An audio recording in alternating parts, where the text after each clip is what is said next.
Sí, bueno, con el permiso respectivo de todos, ¿no? ¿Todos están de acuerdo? Ya, Aquí, ya. aquí estamos grabando ya.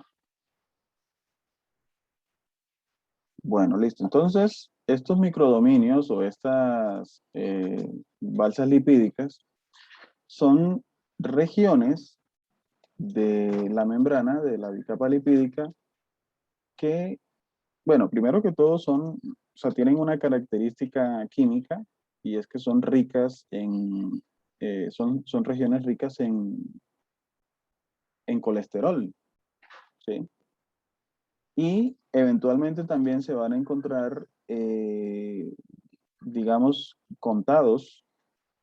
digámoslo así, contados a manos, varios miles de fosfolípidos o de lípidos de membrana tipo esfingolípidos. Y también esas zonas van a tener fijas entre 10 y 50 proteínas de todo tipo, pero se van a encontrar de manera importante proteínas de estas ancladas a glicosilfosfatidilinositol. ¿No?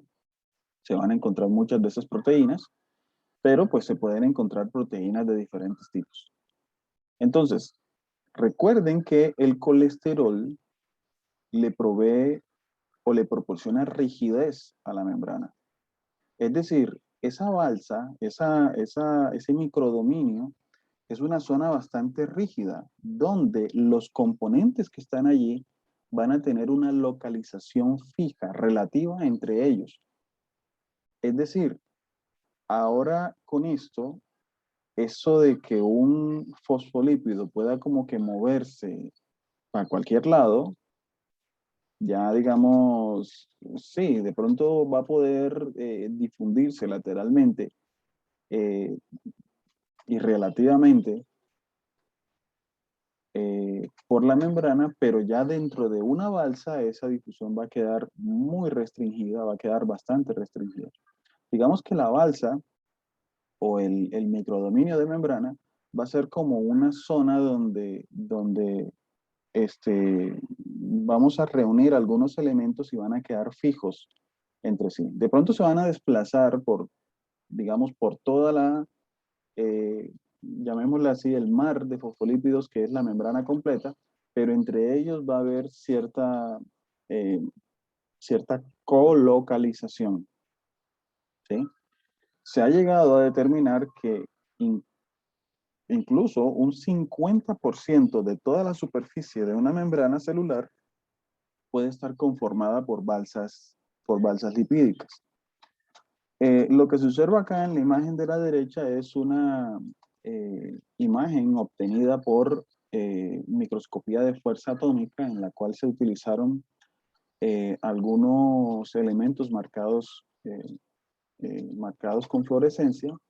Por ejemplo, observen ustedes que las que se ven, o sea, los espacios o las regiones que se ven naranjas son esfingomielinas que fueron marcadas y bueno, en falso color se les puso el color naranja para identificarlos. Entonces se ven, sí, en efecto, como si fueran unas balsas a la deriva en el mar, pero fíjense lo que está dentro de una balsa, o sea, si sobre una balsa van, no sé, van 3 personas, esas 3 personas van a estar, digamos, localizadas o colocalizadas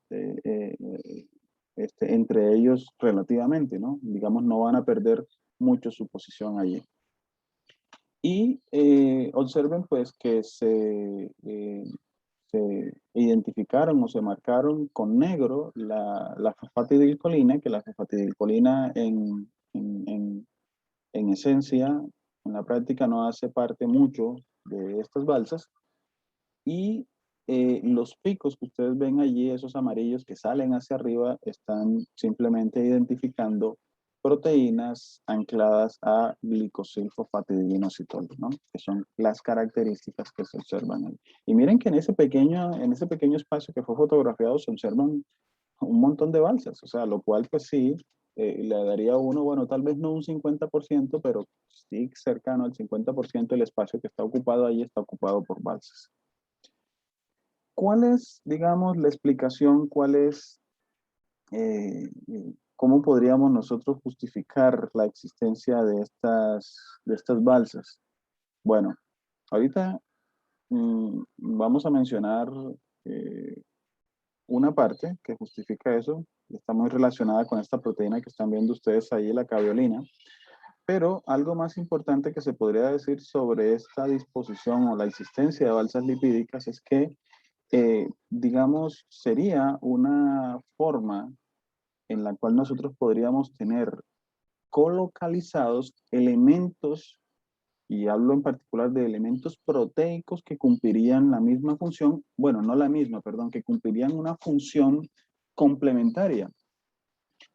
Eh, por ejemplo, les explico, no sé si algunos de ustedes han escuchado hablar de los receptores acoplados a proteínas G.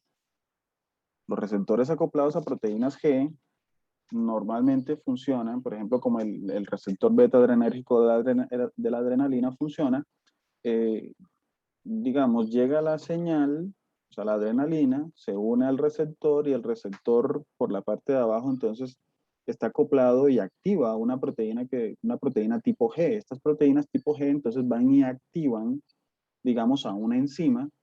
Por ejemplo, en el caso del receptor beta-adrenérgico, la enzima se llama la adenilato ciclasa para entonces producir AMP cicli. O sea, no tendría ningún sentido que tuviéramos el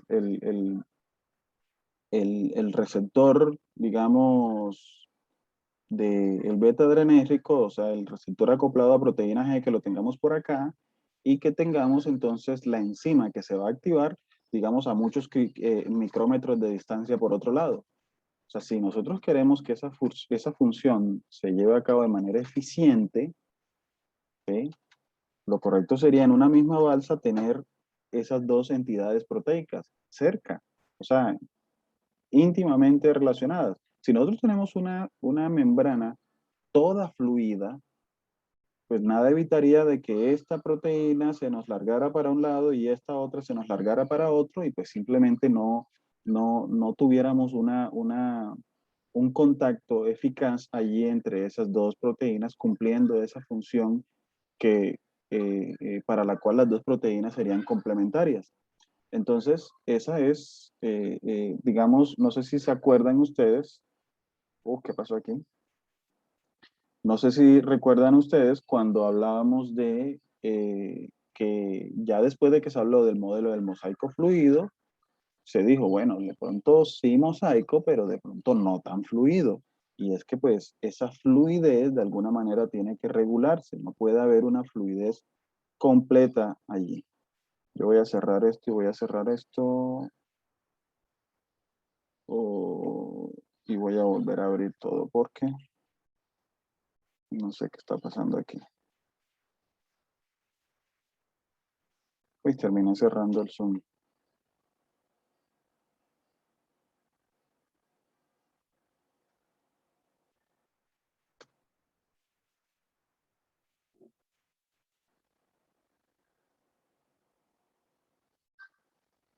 Mm,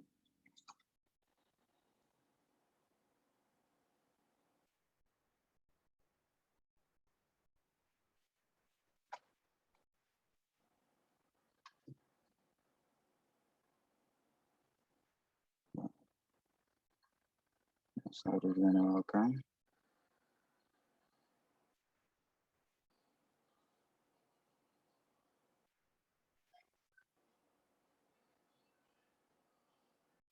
Hasta el momento no hay ninguna pregunta. ¿Todo bien? Profe, sí, yo tengo una pregunta. A ver. En esa imagen que veíamos de la fluorescencia, donde se veían las balsas naranjitas, las zonas que se ven más oscuras, ¿se puede decir que tienen menos cantidad de algún componente o tienen menos función? O sea, no sé si las balsas sean más como para hacer transporte o mecanismos de señalización como el que nos mencionaba ahorita y las otras partecitas que se ven más oscuras no tengan como tal ese tipo de funciones o en general toda la membrana puede funcionar igual. No, las balsas definitivamente tienen una una función, esto va a sonar redundante, una función de favorecer un proceso. O sea, la función es precisamente la de favorecer un proceso, hacerlo más eficiente, hacerlo más efectivo, porque de alguna manera ayuda a restringir en una misma zona a los elementos que cumplen esa determinada función, ¿sí?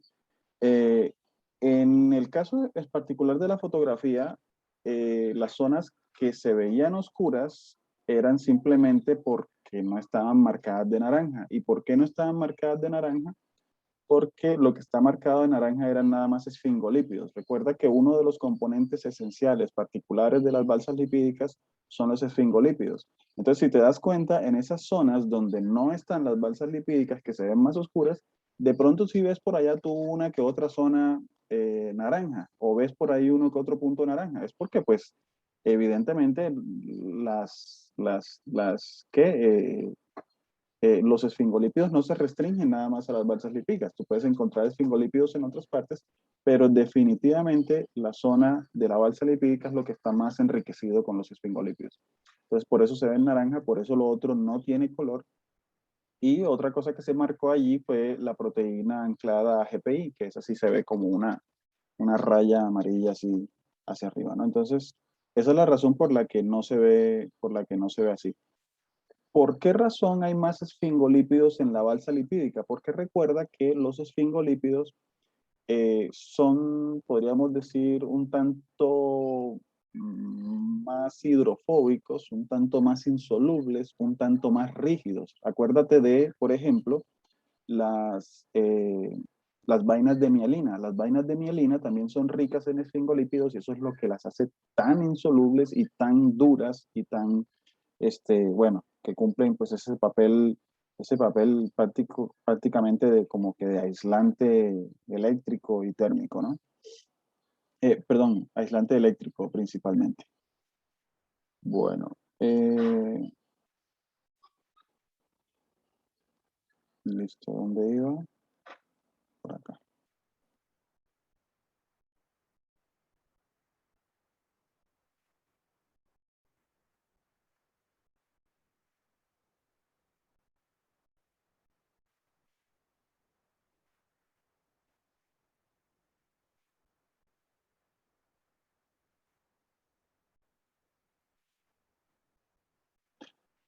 Ay, no sé qué está pasando con todo porque ya he tenido en estos días varios accidentes con estas cosas. Pérdidas de información y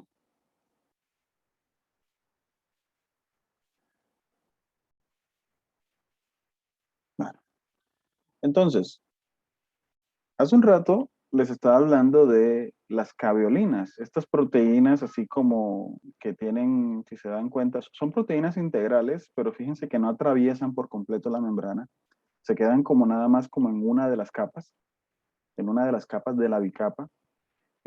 Son proteínas que tienen pues ¿cómo se le dice? Un dominio eh, citosólico, ¿sí? Tienen otro por acá, uno digamos es N terminal, otro C terminal. Y aparte observen que donde están ellas generalmente también hay como buena presencia de colesterol y por lo generalmente están también de alguna manera también ancladas a lípidos de membrana, ¿no? En esos términos, recuerden que nosotros vimos unas proteínas transmembranas de ese tipo, y perdón aquí que me devuelva solamente por la curiosidad, serían como una de estas proteínas integrales de membrana tipo 6, ¿no? Esa que se observa allí que además de ser integral porque atraviesa o porque por lo menos está embebida en la membrana, también está anclada de manera covalente con uno de los lípidos de membrana. Eh, ok, entonces esas caveolinas tienen también la capacidad de dimerizarse, forman dímeros y al formar dímeros terminan formando como una especie de pinza, ¿sí? Terminan formando, vamos aquí a aumentar un poquito aquí, terminan formando como una especie de pinza que por una explicación acá ya así como que casi que deja de ser química o molecular, sino más bien una explicación así casi que mecánica, ese, digamos, ese efecto estérico, ese efecto espacial que se da allí entre así de pinza, que se da entre el dímero de cabiolinas, termina curvando la membrana. Que se dan cuenta ustedes ahí que se forma una curvatura. ¿Sí? Entonces, si nosotros tenemos varios dímeros ubicados así de esa manera, podemos entonces llegar a tener lo que se llama una caveola. ¿Sí? Una caveola, eso pues viene allí, digamos, el origen de la palabra está bueno, en inglés de cap, de cueva. ¿Sí? Se termina formando como una cuevita allí, como una zona que igual, o sea, es rica en balsas lipídicas, o sea, eso le da pues esa rigidez y además tiene caviolas o caviolinas y por lo tanto a nivel funcional allí va a pasar algo muy específico, ahí va a pasar algo muy propio pues de la caviola, algo que tiene que suceder allí y nada más que allí. ¿Mm? Entonces, esto nada más como para explicar o para adentrarnos un poco a explicar el tema, pues también que tiene que ver con la dinámica de la membrana, pero que se refiere pues a la curvatura y que esta curvatura en las membranas a su vez termina dando explicación a otros fenómenos como los que tenemos acá, por ejemplo, la formación de vesículas, ¿sí? La exocitosis o la endocitosis. Y claro, tengo que aclarar que no solo la caveolina es una proteína pues, que medie estos procesos. Hay otras proteínas, hay unas proteínas que se les llama precisamente proteínas de fusión que participan mucho, por ejemplo, ya en estos fenómenos que observamos por acá, de este otro lado, como la fusión, por ejemplo, que vemos, perdón, que vemos entre la membrana, por ejemplo, de un espermatozoide y la membrana de un óvulo, ¿sí? La fusión que se da, por ejemplo, en una infección viral, ¿sí? O cuando se funden dentro de una célula varias vacuolas o se fusionan, por ejemplo, vesículas a un endosoma y forman entonces un reservorio mucho mayor, o incluso en fenómenos como la separación de dos membranas celulares durante la división celular. Estos mismos fenómenos aplican también, por ejemplo, en casos de división o fusión de mitocondrias. También lo observamos, pero también allá la maquinaria proteica que participa en eso ya será un tanto diferente. ¿Sí? Comenzando pues porque una mitocondria ya los niveles de colesterol son muchísimo menores, entonces allá pues seguramente los mecanismos serán un poco diferentes. Pero importante pues que sepan ustedes que no nada más las caveolinas participan en estos procesos, hay una serie, pues una cantidad importante de proteínas que ahorita no podemos o no vamos a mencionar porque no nos alcanzaría el tiempo para describir todo eso, ¿no? Bueno, y aquí pues para terminar aquí con esta parte o con esta sección, eh, mencionarles que las membranas también pueden tener polaridad, segmentos de membrana pueden tener funciones especializadas, diferenciadas por completo. Y aquí, por ejemplo, les tengo un enterocito. Los enterocitos son células muy polares, es decir, un lado sirve para una cosa, el otro lado sirve para otra bien diferente, y eso pues es entendible.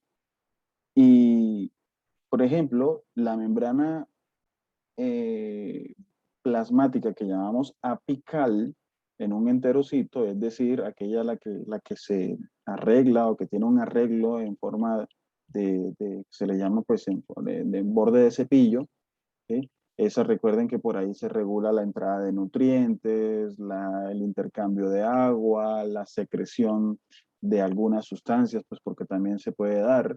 Y precisamente ese borde en forma de cepillo es como para aumentar tremendamente el área en la cual pues se pueden llevar a cabo estos procesos.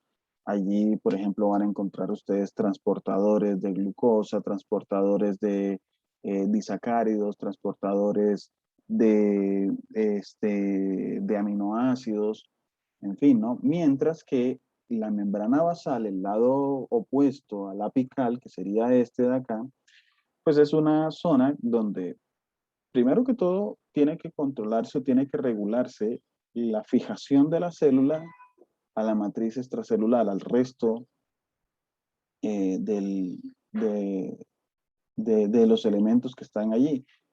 Tiene también que haber un contacto, por ejemplo, con la circulación linfática, con la misma eh, circulación sanguínea. Tiene que haber un reconocimiento de lo que hay allí de ese lado. Y normalmente quienes hacen eso son unas proteínas que se llaman integrinas. Esas integrinas creo que las revisamos o las mostramos cuando vimos carbohidratos y lípidos, sí, claro, ahorita lo recuerdo, y estas integrinas eh, tienen contacto con el citoesqueleto, pero digamos, son proteínas integrales que salen hasta el otro lado y por allá tienen entonces contacto con algunas regiones por ejemplo, mm, ¿de qué? Regiones pues, de proteínas que hacen parte de la matriz extracelular. Ay, Dios, ahorita se me escapan los nombres.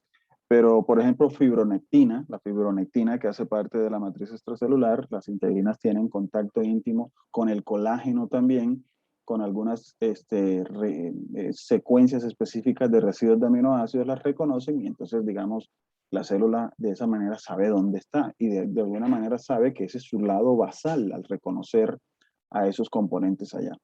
Entonces, ese lado del enterocito tendría principalmente esa función. ¿Mm? Eh, y, digamos, las partes laterales, lo que se muestra ya como por aquí de este lado, fíjense que contiene elementos para controlar la adhesión celular. Recuerden que aquí también se necesita que estas células tengan un nivel de adhesión que estén bastante juntitas, pero que tampoco vayan a estar demasiado, ¿sí? Entonces tiene que haber una comunicación celular entre ellas, tiene que haber una adherencia celular. Hay unas proteínas que se llaman caderinas que de alguna manera regulan ese contacto entre ellas, esas uniones entre ellas y pues ayuda a que tengamos ese recubrimiento con estas células, que es un tipo de célula epitelial, en los intestinos. Entonces, la célula tiene lado gracias precisamente a las funciones que tienen las membranas en cada uno de esos lados y pues terminan haciéndolas de alguna manera polares, ¿no?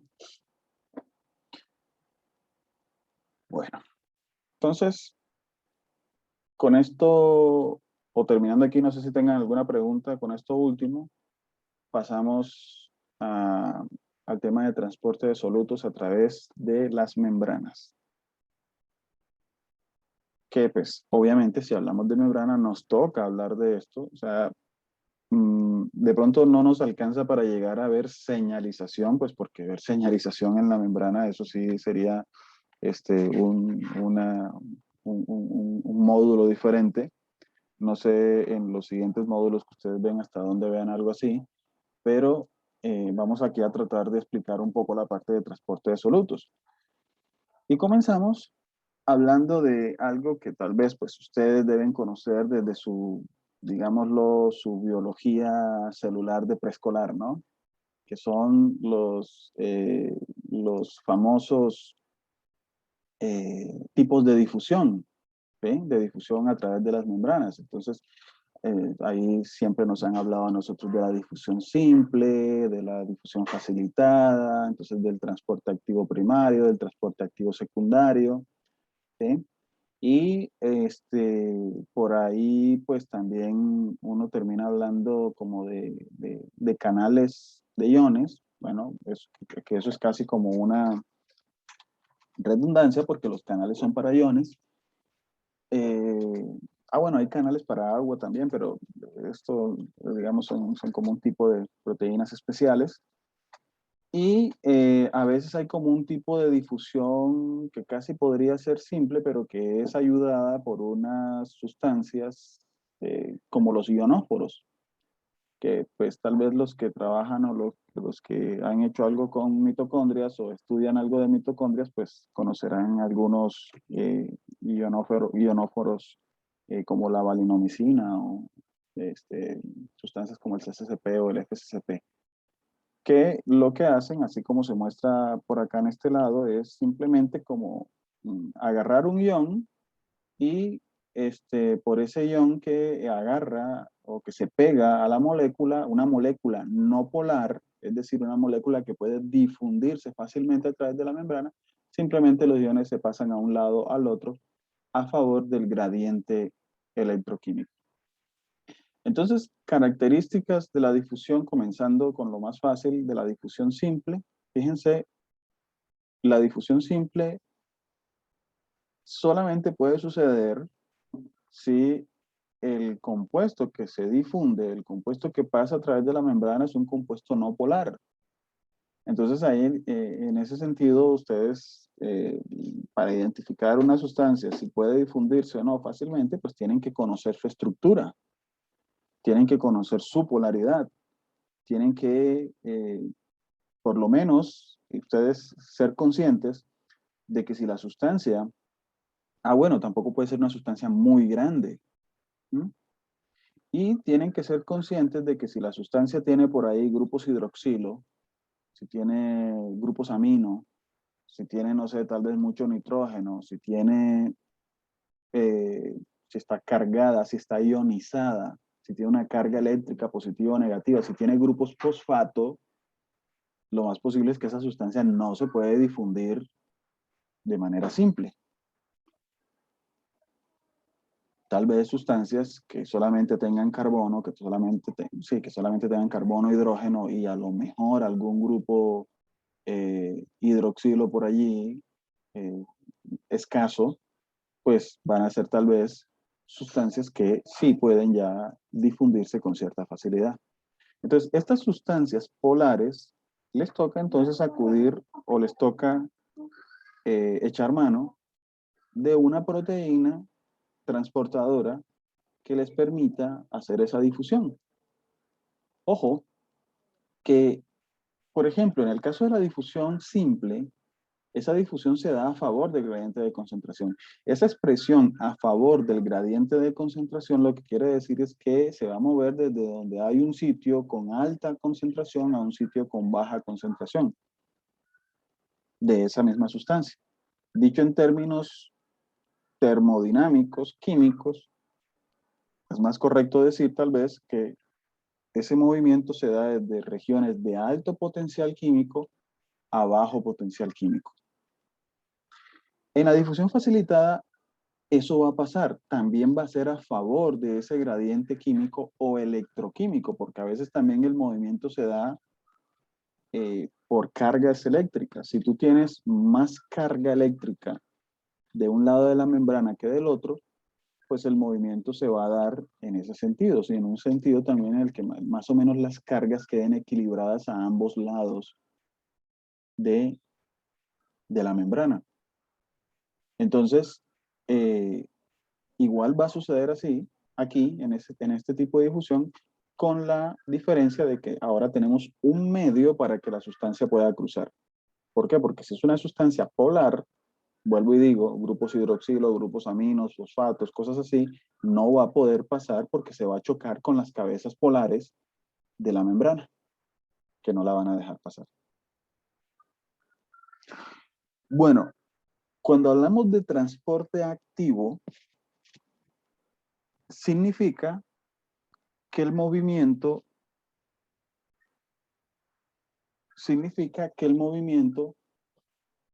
no se da a favor del gradiente de concentración. El movimiento se da en contra del gradiente de concentración. Y entonces vuelvo a hablar de lo termodinámico. Eso quiere decir que está favoreciéndose un proceso no espontáneo, es decir, algo que en términos físicos, energéticos, no podría ocurrir. Porque es que todo aquello, lo que sucede en nuestro mundo, y el mundo biológico celular no se escapa de eso, sucede, digamos, en una dirección. Las cosas suceden en una dirección y suceden en la dirección en las que la entropía aumenta o, dicho de otra manera, los potenciales disminuyen. La energía potencial disminuye.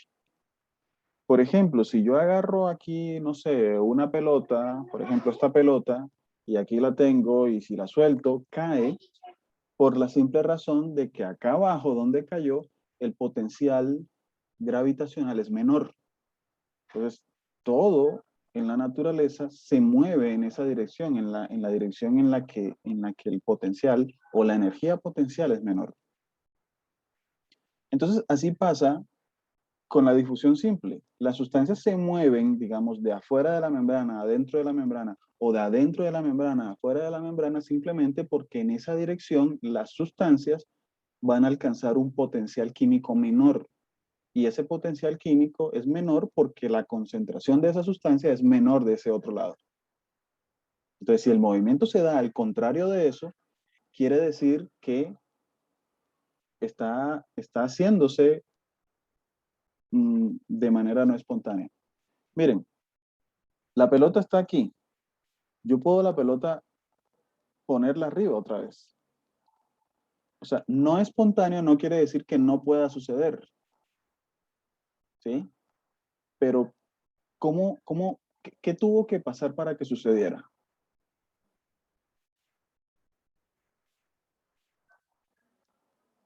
Se le tuvo que aplicar alguna fuerza o alguna energía. Se le tuvo que aplicar una fuerza externa que la empuje. O sea, ella, si yo la suelto, ella sola no arranca, no, ella sigue buscando el potencial más bajo.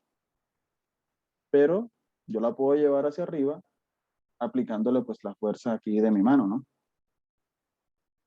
Entonces, se necesita una fuerza impulsora. Por lo tanto, esos procesos de transporte activo necesita que se gaste energía desde otro lado para que el proceso pueda ocurrir.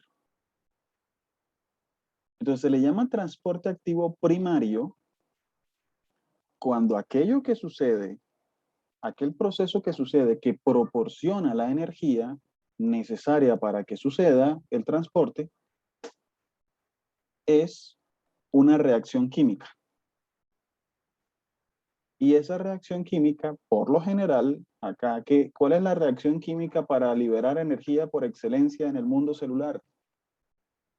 La hidrólisis del ATP.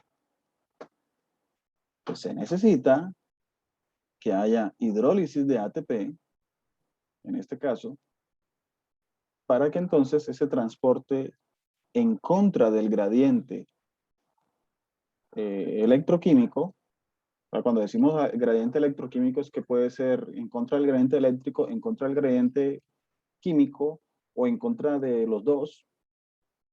Para que pueda suceder tenemos que quemar ATP, hidrolizar ATP. Y hay un transporte activo también secundario. Es activo porque también va en contra del gradiente electroquímico. Pero se le llama secundario porque normalmente, en el transporte activo primario, lo que se pasa en contra del gradiente de concentración son iones. Y gracias a ese paso en contra del gradiente de concentración, bueno, como su nombre lo dice, se forma un gradiente de iones que ya luego formado es ese gradiente de iones el que impulsa el paso en contra del gradiente de concentración de otra sustancia. O sea, por eso se le llama secundario. Entonces, aquí en este otro sistema de transporte activo secundario, la sustancia que pasa en contra del gradiente de concentración lo hace porque hay otra que se transporta a favor del gradiente de concentración. O sea, la energía para que la sustancia pase en contra del gradiente de concentración la proporciona una sustancia, otra sustancia que pasa a favor del gradiente de concentración. Que no necesariamente, como lo indica ahí la figura, pasan las dos en el mismo sentido. ¿Sí? Pueden pasar en el mismo sentido, lo cual se llama cotransporte o simporte, también se le dice. Pueden pasar una para un lado y otra para otro, lo cual se le llama antiporte. También. Entonces, eso es lo que se le llamaría transporte activo secundario. Secundario porque ese gradiente que se forma para que entonces la sustancia pase a favor del gradiente de concentración se forma gracias al transporte activo primario.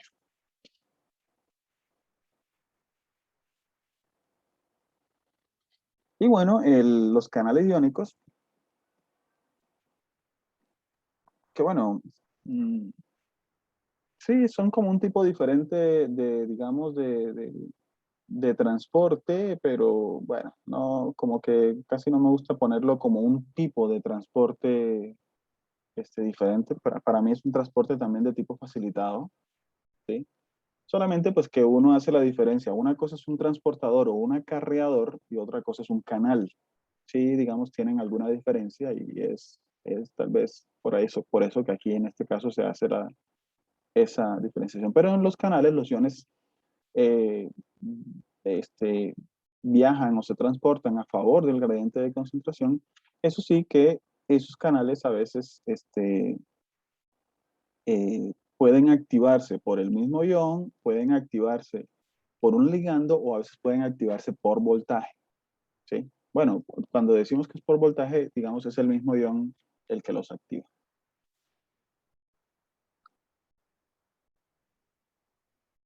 Miren que estamos hablando aquí de temas energéticos, de temas termodinámicos. Es importante, no quiero para nada aquí que se vuelvan unos físicos, pero es importante, chicos, que estos temas no sean tan ajenos a ustedes. ¿Sí? Dentro de la ciencia básica, recuerden que esto no porque sean ciencias biomédicas quiere decir que es que entonces voy a ignorar la física y voy a ignorar todas esas demás cosas.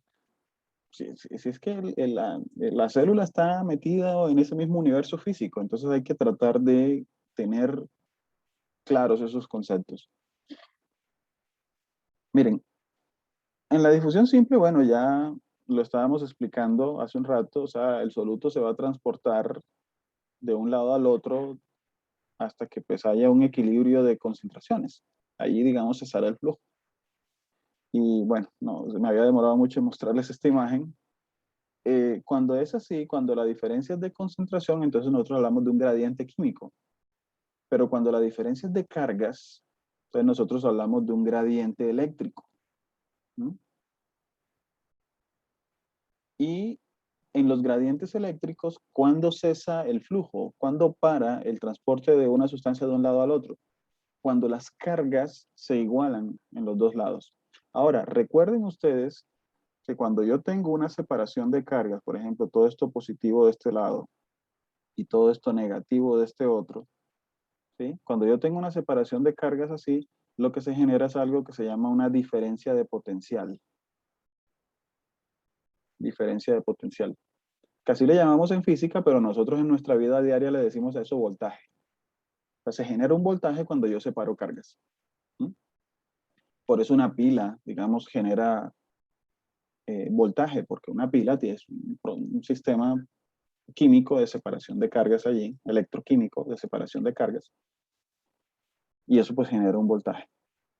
Entonces fíjense que cuando yo tengo esa separación de cargas, el voltaje es mayor que cero, ¿sí? Pero cuando ya se da el transporte, se equiparan las cargas al lado y lado, pues el voltaje termina a ser cero. O sea, digamos, dice uno, se despolariza la membrana.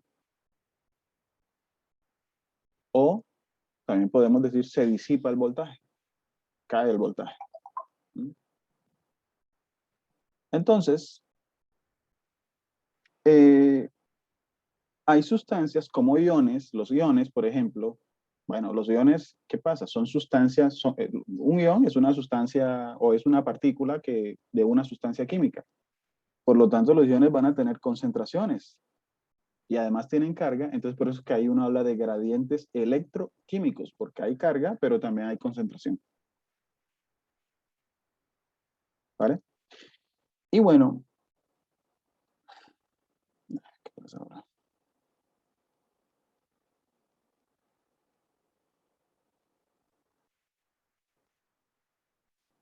Y bueno, otra vez, lo que pasa, a ver.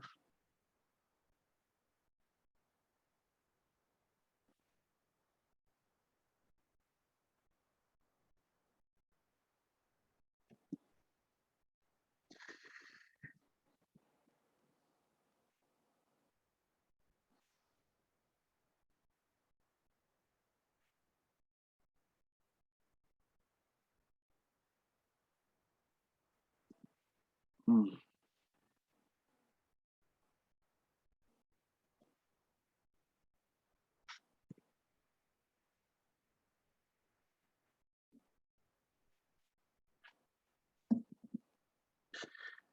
Me va a tocar hacerle un trabajo de ingeniería a la tablet. O sea, desinstalar la aplicación y volverla a instalar. Esa es la ingeniería de nosotros los no ingenieros.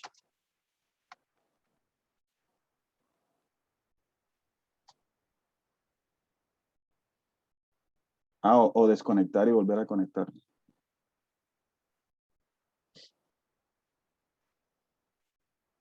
Bueno, otra vez arrancó. Vamos por acá, por aquí.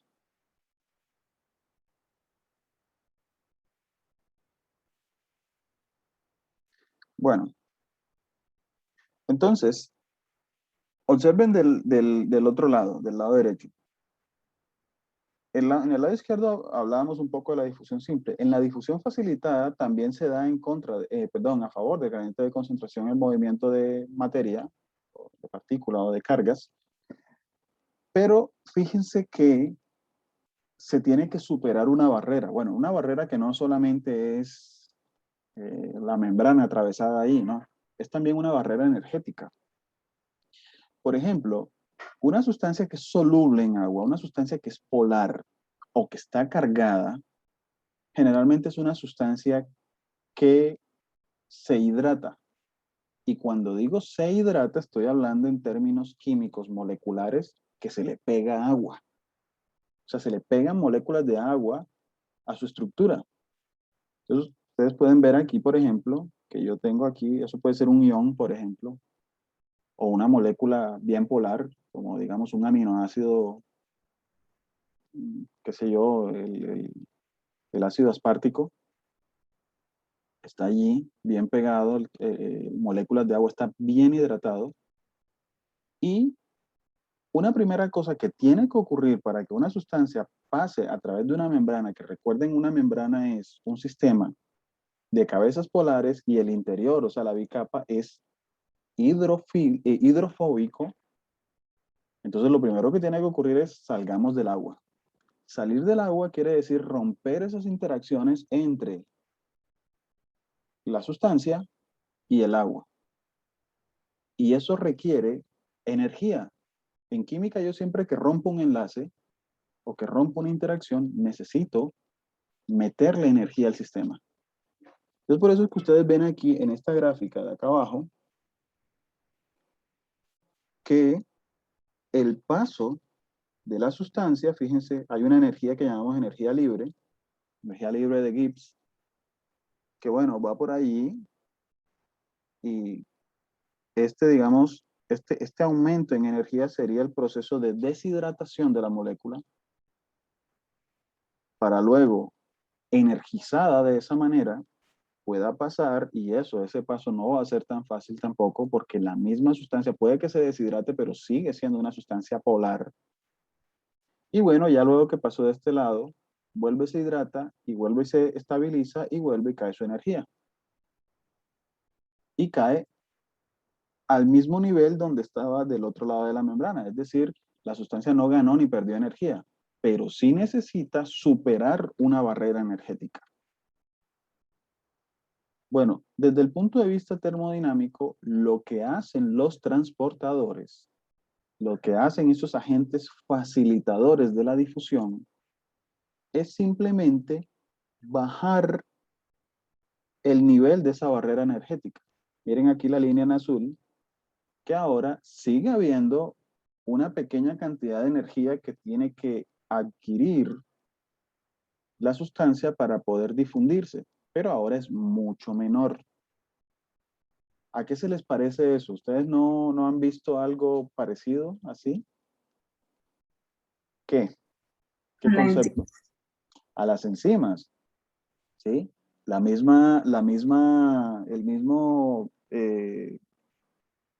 mismo trabajo es el que hacen las enzimas. Las enzimas disminuyen algo que se llama la energía de activación en la reacción.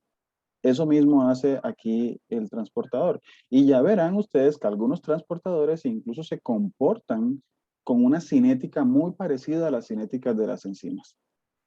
Pero entonces eso ya creo que lo veremos después porque yo creo que ya se nos acabó el tiempo por el día de hoy. Ah, bueno, entonces acá para completarles la imagen, miren, ahí está, acá en la parte de abajo, cómo la molécula se deshidrata, pasa a través del transportador, pero ya no tiene que estar tan energizada, ¿sí?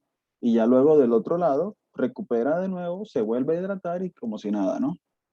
Entonces no ganó nada, no. Esa digamos es la gran diferencia con las enzimas, que en las enzimas sí hay una transformación. O sea, en las enzimas cuando la molécula pasa del otro lado de esa barrera energética, pues ya es otra cosa, ya es, tiene otra identidad.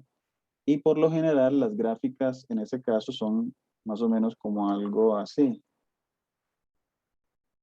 O sea, está, digamos, el nivel de energía por acá, sube la energía de activación y luego caen, o sea, quedan mucho más por debajo. ¿Por qué? Porque una reacción química sí es un proceso donde hay una estabilización mucho mayor de la sustancia que está participando, o sea, de los reactivos o mejor dicho, de los productos con respecto a los reactivos. Los productos son mucho más estables y precisamente por esa razón es que la reacción se lleva a cabo en ese sentido. ¿Mm? Claro, hay reacciones eh, reversibles en las que se pueden dar en ambas direcciones, pero allí la razón es porque esta distancia entre esto y esto no es tan grande. O sea, el delta de G de la reacción no es tan grande y por eso es que hay reacciones que se pueden llevar a cabo en ambos sentidos. ¿Sí? Acá en este caso, la energía es la misma, o sea, la sustancia perfectamente podría regresarse, pero se regresa si, recuerden, el gradiente de concentración, entonces ahora se hace, o la diferencia de concentración vuelve a darse, pero ahora con más sustancia de este lado. ¿Sí? Después podría suceder así de esa manera. Bueno, listo. Entonces, vale, nos vemos mañana. Fíjense, miren ahí, les presento esta diapositiva como para que le peguen una lectura a esto. ¿Sí? ¿A qué? A este concepto de energía libre. ¿Qué significa eso de energía libre y los cambios en energía libre?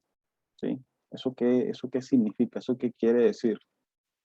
Y bueno, para que también de pronto estas fórmulas matemáticas que bueno, se ven ahí muy complejas, muy complicadas, pero de pronto lo que ustedes tendrían que revisar para no enredarse es los logaritmos, o sea, que se acuerden de los logaritmos, de qué es un logaritmo y cómo se resuelve un logaritmo, o cómo se despeja una expresión que está dentro de un logaritmo. Eso solamente como para que este, mañana no estemos tan perdidos, ¿vale?